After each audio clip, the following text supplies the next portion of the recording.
Hello student, today's topic coordinate geometry में हम first यहाँ पे पढ़ेंगे इंट्रोडक्शन है क्या इसका कोऑर्डिनेट ज्योमेट्री का।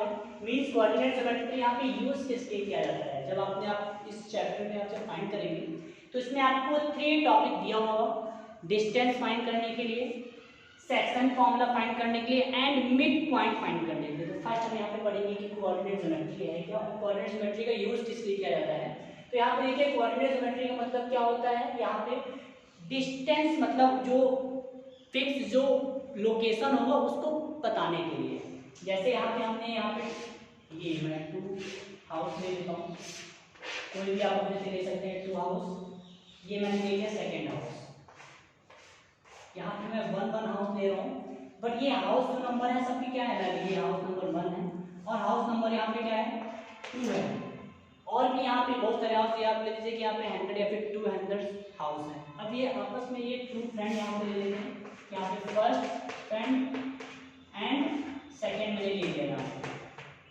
अब ये दोनों आपस में क्या करते हैं, डिस्कस करते हैं, मतलब ये पूछते हैं और नाम भी यहाँ पे ले लेते हैं, रोहन एंड मोहन। ये 2 फ्रेंड का यहाँ पे नेम है। अब रोहन क्या कर रहा है, इस मोहन से ये पूछता है कि मोहन आपका यहाँ पे जो घर है वो वहाँ पे है कहाँ पे और आप रहते कहाँ पे हो। तो ये मोहन क्या बोल रहे हैं कि मैं कहाँ पे रहता हूँ, यहाँ पे ले लेते हैं कि सिविल लाइन में, मैं सिविल लाइन में रहता हूँ। तो रोहन क्या कर रहा है, सिविल लाइन में पहुँच जाता है और मोहन का ये मैं हाउस ही कर देता हूँ, ये क्या हो जाएगा रोहन हो जाएगा हाउस और ये क्या हो जाएगा मोहन हाउस हो जाएगा। अब यहाँ पे रोहन क्या कर रहा है, सिविल लाइन में पहुंच जाता है मोहन का यहाँ पे हाउस यहाँ पे चेक करने के लिए कि मोहन का हाउस है कहाँ पे। तो सिविल लाइन में जाने के बाद वो देखता है कि यहाँ पे तो बहुत सारे हाउस हैं, तो अब कैसे पता चलेगा कि कौन सा हाउस है। तो नेक्स्ट डे फिर से यहाँ पे वही प्रोसेस होता है, रोहन फिर से पूछता है मोहन से कि मोहन आपने तो मुझे बता दिया कि आप उधर सिविल लाइन में हैं, यहाँ सिविल लाइन में हैं, बट आपने ये नहीं बताया कि आप रहते मेन कहाँ पे रहते हो, आपका हाउस नंबर कहाँ पे है और उसके जो नियरेस्ट में जो यहाँ पे लोकेशन है, जो फेमस लोकेशन है वो आपने नहीं बताया। तो मोहन ने ये भी बता दिया कि मैं सिविल लाइन में हाउस नंबर फर्स्ट में जो रहता हूँ, जो सबसे टॉप आपको मिलेगा सिविल लाइन में फर्स्ट हाउस नंबर, उसमें आप पूछ लेंगे, वहाँ पे आपको कोई बता देगा। तो इससे क्या हो गया, रोहन को सिविल लाइन में जाने के बाद मोहन ने किसी से भी पूछ लिया कि सब हाउस नंबर 1 यहाँ पे कौन सा है, तो उन्होंने सबको बता दिया। मीन्स इससे हमें क्या क्लियर हुआ कि अगर किसी भी चीज़ का लोकेशन अगर पता करना हो तो उसके लिए हमको 2 या फिर 3 मोर पॉइंट की हमें नीड होती है। जैसे मैं बता देता हूँ कि अगर रोहन को अगर मोहन का हाउस पता करना होगा, अगर ये बता दिया जाता कि अगर सिविल लाइन में इसका घर है तो कभी नहीं पता इम्पॉसिबल होता। बट अगर हाउस नंबर बता दिया गया कि मेरा हाउस नंबर क्या है, फर्स्ट हाउस नंबर है, तो मोहन क्या कर सकता है, रोहन का हाउस इजीली पता कर सकता है कि हाउस नंबर ये यहाँ पे है, तो हमने यहाँ पे पता कर लिया। बट अब यहाँ पे हमको करना क्या है, ये जो हम कोऑर्डिनेट ज्योमेट्री पढ़ेंगे वो अभी हम यहाँ पे मैप से रिलेटेड नहीं पढ़ेंगे, मतलब यहाँ पे पर्सन की बात नहीं होगी कि 2 और 3 मोर पर्सन है उनका हमको बताना है हाउस कहाँ पे। यहाँ पे अभी आपको पढ़ना है नंबर से रिलेटेड, जो नंबर होंगे उनका कोऑर्डिनेट कहाँ पे है, मतलब उनके पॉइंट क्या होंगे वो आपको पढ़ना है। तो जैसे यहाँ पे आपको हाउस और रोहन हाउस एंड मोहन का हाउस आपको पता चल गया कि आपको कैसे पता चलेगा कि अगर किसी चीज में आप लोग भी अगर अपने घर में डिस्कस करते होगे, किसी का भी घर पूछते होगे, तो आप और पूरा जो एग्जैक्ट जो लोकेशन होगा वो पूछते होगे, क्योंकि अगर 1-2 लोकेशन पूछोगे तो उसमें आप कंफ्यूज हो जाओगे। सेम इसमें भी कोऑर्डिनेट ज्योमेट्री में भी होता है, और कोऑर्डिनेट ज्योमेट्री में आप जब देखते हो, मैप भी आप जब देखते होगे, तो वहां पे भी आपको एक हाउस दिया रहता है, उसका नंबर दिया रहता है, जिससे क्या हो किसी भी चीज का कंफ्यूजन ना हो। तो इसके लिए एक चीज यहाँ पे कोऑर्डिनेट में हम नंबर में क्या पढ़ेंगे, यहाँ पे 2 नंबर लाइन होंगे। 2 नंबर लाइन का मतलब क्या होगा, एक नंबर लाइन होगा, जैसे मैंने यहाँ पे पुट कर दिया ये x और ये x डैश, मतलब 2 नंबर लाइन। एक तो होगा यहाँ पे हॉरिजॉन्टल लाइन, यहाँ पे -1 -2 -3 -4, यहाँ पे +1 +2 +3 +4 +5। ये क्या हो गया, देख लीजिए ये क्या है, हॉरिजॉन्टल लाइन है। हॉरिजॉन्टल लाइन मतलब जिसको हम बोलते हैं x एक्सिस, या फिर ये जो x एक्सिस दिया हुआ है इसको हम क्या बोलेंगे।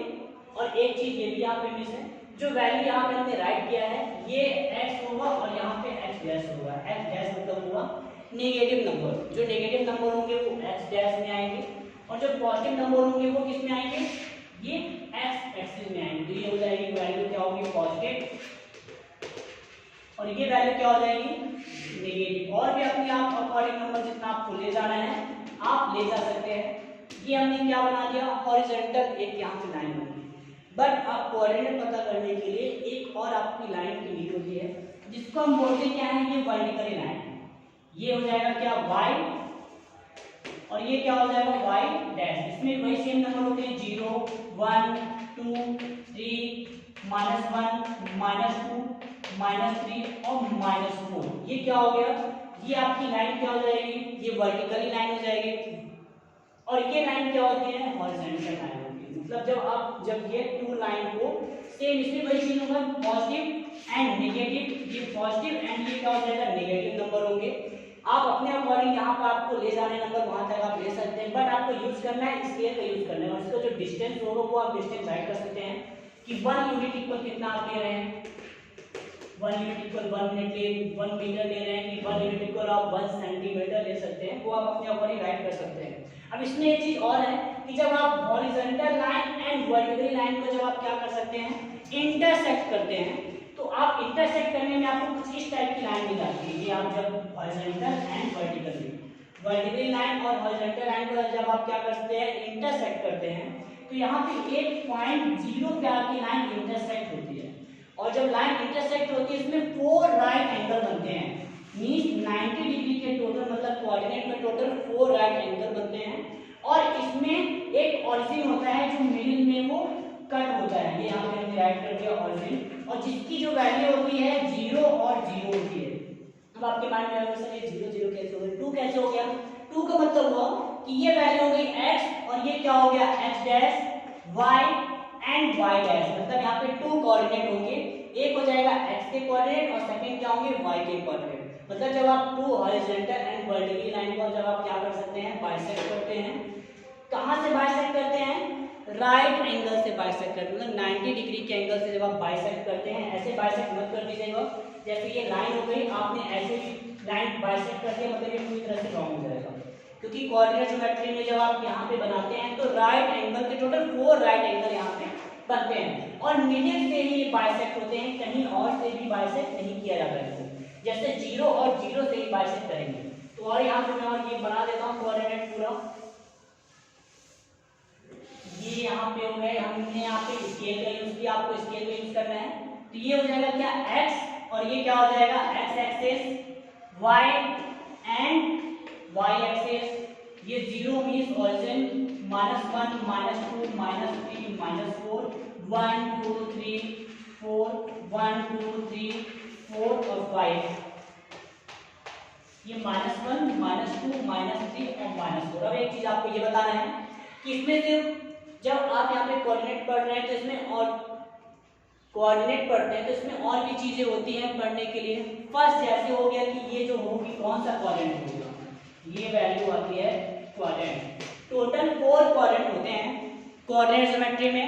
फर्स्ट कोऑर्डिनेट इसको हम बोलते हैं, जिसमें पॉजिटिव होता है वो फर्स्ट क्वाड्रेंट में आता है, और जिसमें नेगेटिव एंड पॉजिटिव आता है, मतलब माइनस और प्लस माइनस नहीं, रॉन्ग हो जाएगा क्योंकि सबसे पहले कोऑर्डिनेट ज्योमेट्री में x की वैल्यू हम पहले राइट करते हैं, इसलिए x की जो ये वैल्यू दी हुई है वो नेगेटिव है, इसलिए यहाँ पे नेगेटिव आएगा। इसको हम क्या बोलते हैं, सेकंड क्वाड्रेंट।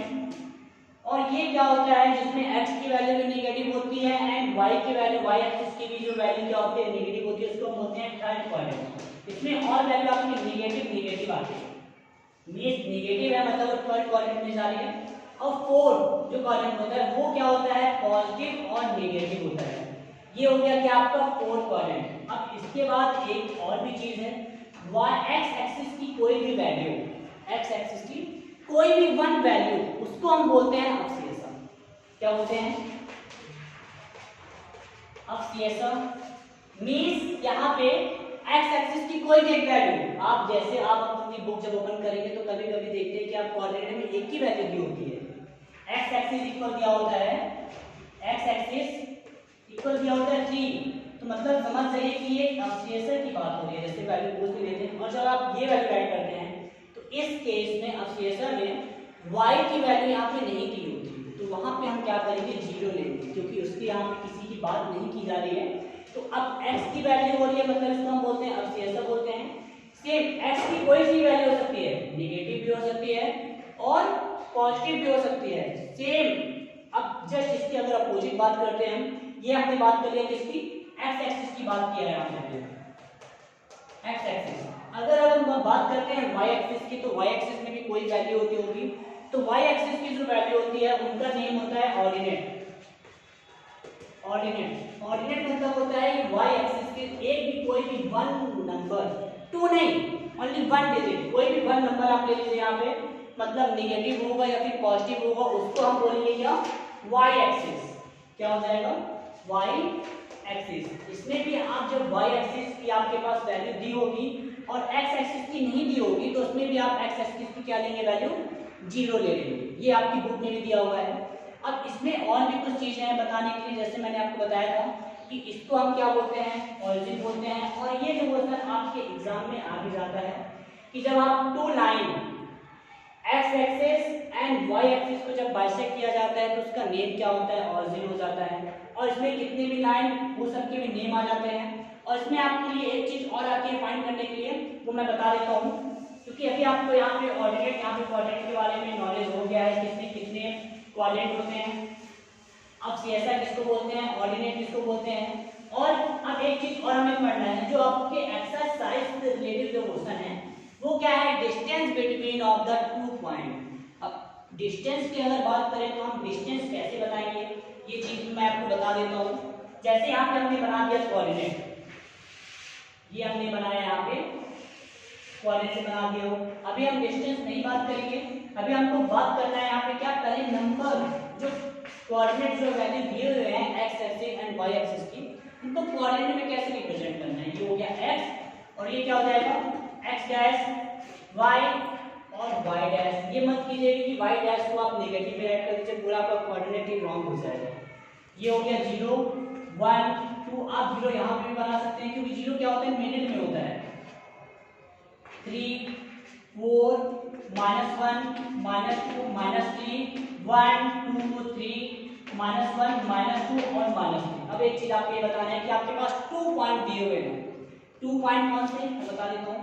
ये यहाँ पे 3 और -2, फर्स्ट ये हो गया एंड सेकंड क्या हो जाएगा,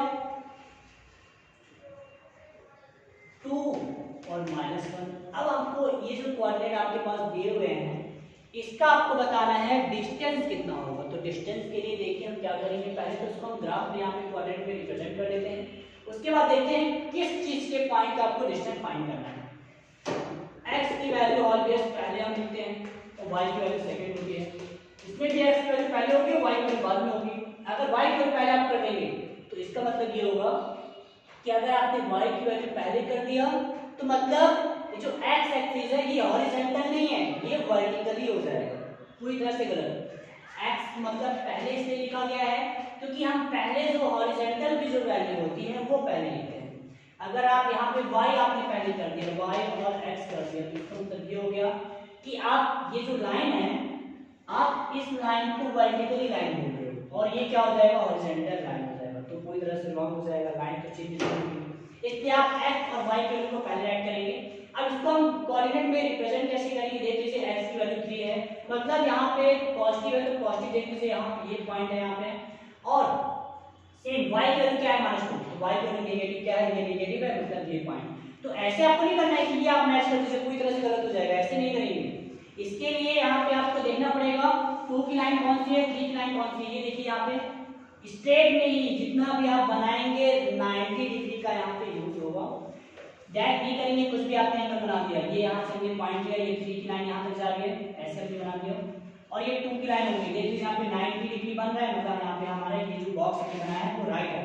क्या राइट करेंगे, 3 और -2। अब आपको अगर इरेज करना है तो आप ये चीज इरेज कर दीजिए, हमें वो जो पॉइंट बनाना था ये पॉइंट हो गया। अब सेकंड क्या दिया हुआ है, 2 और -1। 2 मतलब पहले x की वैल्यू ये हो जाएगी 2 और y की वैल्यू क्या हो जाएगी -1, मतलब ये हमने यहाँ पे ये पॉइंट बना दिया था, आप इसका पॉइंट आएगा तो क्या राइट करेंगे 2 और -1। अब आपको बताना है ये जो 2 पॉइंट है ये नहीं, इसको इरेज कर देते हैं। ये जो 2 पॉइंट यहाँ पे बन रहे हैं तो उनका डिस्टेंस क्या है, मतलब उसका डिस्टेंस मतलब जब हम यहाँ पे फाइंड करेंगे तो इनके बीच में जो कोऑर्डिनेट जो आ रहे हैं, जो वैल्यू जो आएगी, डिस्टेंस आएगा, वो आपको बताना है कि ये दोनों के बीच का डिस्टेंस क्या है। तो डिस्टेंस बिटवीन ऑफ 2 पॉइंट यहाँ पे बोला जाता है, इसलिए यहाँ पे डिस्टेंस बिटवीन ऑफ 3 पॉइंट कभी नहीं बोला जाता, क्योंकि कोऑर्डिनेट ज्योमेट्री में आपको 2 या फिर मोर यानी 2 अगर आपके पास अगर कोई भी वैल्यू है तो आप वो कोऑर्डिनेट में पुट कर सकते हैं। यहाँ पे x, y और z 3 कोऑर्डिनेट नहीं पुट किया जाता, ओनली 1 और 2 मींस आपके पास 2 वैल्यू यहाँ पे दी हुई है, तो इसका हमको डिस्टेंस फाइंड करना है। अब कैसे डिस्टेंस फाइंड करेंगे वो आपको मैं बता देता हूँ। जितने भी आपकी जो वैल्यू होंगी सेम ऐसे ही रिप्रेजेंट रहते हैं कोऑर्डिनेट में, 2 वैल्यू हो, 3 वैल्यू हो, 4 वैल्यू हो या फिर 5 वैल्यू हो, जितने भी वैल्यू है आपके कोऑर्डिनेट में रिप्रेजेंट होंगे। अब इसके लिए एक चीज ये है कि अब हमें बताना है कि फॉर्मूला होता क्या है डिस्टेंस बिटवीन ऑफ 2 पॉइंट का फॉर्मूला। तो देखिए मैं आपको बता देता हूँ, जो आपके एक्सरसाइज 7.1 में जो यूज होने वाला है, distance between of 2 point, distance between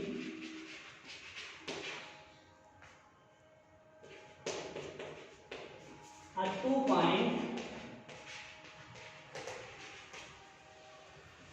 point अब 2 पॉइंट की जैसे मैंने यहाँ पे कोऑर्डिनेट की जो वैल्यू बनाई थी और ये वैल्यू मैंने क्या किया पुट किया था, उसके बाद आप यहाँ पे कोई भी पॉइंट ले सकते हैं। जैसे मैंने बनाया था एक यहाँ पे पॉइंट बनाया और एक यहाँ पे, तो आप अपने से भी कोई भी ले सकते हैं, जैसे P हमने ले लिया, यहाँ पे Q ले लिया, जिससे आपके लिए क्या होगा फॉर्मूला में पुट करना इजी हो सकता है। लेट आप कोई भी ले सकते हैं, let 2 point B P and Q, यहाँ पे जो पॉइंट है उसमें से आप कोई भी अल्फाबेट लेट अपने से ले सकते हैं। बट इसका भी हम फॉर्मूला पढ़ रहे हैं, तो इसका फॉर्मूला क्या हो जाएगा देख लीजिए, equal root x2 minus x1 upon 2 plus y2 minus y1 upon 2। इसको आपको क्या करना है, ये बहुत इजी फॉर्मूला है। और इसके बाद एक चीज और है कि यूनिट भी होता है। यूनिट अगर आप फॉर्मूला लगा रहे हैं डिस्टेंस बिटवीन ऑफ 2 पॉइंट का, अगर आपने यूनिट नहीं लगाया तो इसका मतलब ये है कि वहां पे यूनिट है ही नहीं, और तभी एक चीज ये पॉसिबल हो नहीं सकता कि आप डिस्टेंस सॉल्व कर रहे हैं और वहां पे कोई भी यूनिट ना हो। मतलब मीटर, सेंटीमीटर, किलोमीटर कुछ भी तो यूनिट होगा, तो वो यूनिट नहीं दिया होता। अगर नहीं दिया है तो हम यहाँ पे यूनिट राइट कर देंगे और फॉर्मूला सेम यही रहेगा। अगर इसके अदर आपकी बुक में होती ये फॉर्मूला दिया गया है, अगर आपको अलग से कोई भी ऐसा फॉर्मूला बनाना है इस ट्राई कर लेंगे तो एक और भी इसके हम अलग फॉर्मूला बना सकते हैं। बट आप इस फॉर्मूले से आप डिस्टेंस बिटवीन ऑफ 2 पॉइंट आप सॉल्व कर सकते हैं। कि अब आपके लिए यहाँ पे distance between of 2 point exercise आपके जो 5.1 में स्टार्ट होने वाला है वो मैं बताऊंगा नेक्स्ट पार्ट में कि हमको कैसे यहाँ पे फाइंड करने हैं उसमें।